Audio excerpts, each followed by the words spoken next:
प्रिय विद्यार्थियों, BA part second Hindi साहित्य मैं आपको पढ़ाने जा रहा हूँ, जिसका द्वितीय प्रश्न पत्र प्रयोजन मूलक हिंदी से संबंधित है। इस प्रश्न पत्र की कक्षाएं गुरुवार, शुक्रवार और शनिवार 3 दिन होंगी, जबकि प्रथम प्रश्न पत्र की कक्षाएं सोमवार, मंगलवार और बुधवार को होंगी। जैसा कि आप सभी को विदित है, कोरोना जैसी महामारी के चलते संपूर्ण भारत में स्कूल और कॉलेज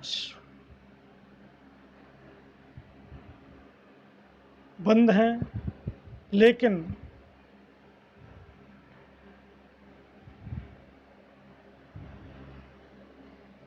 इंटरनेट के माध्यम से शिक्षा बदस्तूर स्कूल और कॉलेजों में सुविधाओं के अनुरूप प्रदान की जा रही है। इसी कोरोना काल में राजकीय महाविद्यालय करौली के द्वारा भी समय समय पर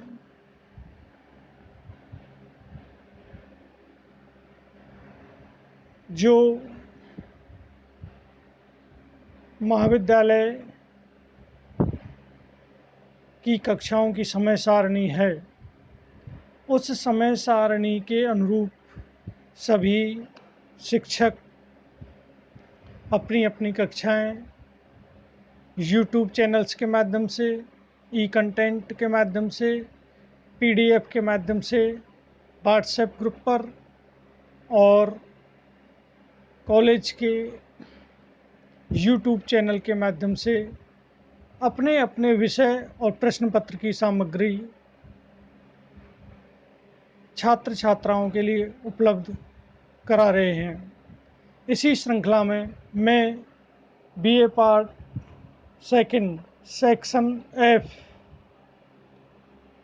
के लिए हिंदी साहित्य प्रथम प्रश्न पत्र और द्वितीय प्रश्न पत्र पढ़ाने जा रहा हूँ, और आज द्वितीय प्रश्न पत्र प्रयोजन मूलक हिंदी के बारे में चर्चा की जाएगी। जैसा कि इस प्रश्न पत्र का नाम प्रयोजन मूलक हिंदी है,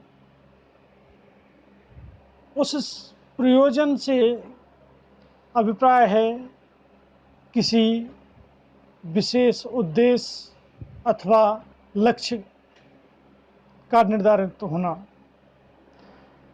जब प्रयोजन के अंत में मूलक प्रत्यय लग जाता है और उसे भाषा के विशेषण के रूप में प्रयोग किया जाता है, तो वो प्रयोजन मूलक भाषा का अभिप्राय उस भाषा से लिया जाता है जो किसी उद्देश्य विशेष से संबंधित हो। वास्तव में भाषा का प्रयोजन सदैव ही विचारों की अभिव्यक्ति होता है। वह भले ही मौखिक हो या लिखित, उसका निश्चित ही प्रयोग होता है। प्रयोजन मूलक भाषा से अभिप्राय किसी प्रयोजन विशेष के लिए प्रयोग होने वाली भाषा से होता है।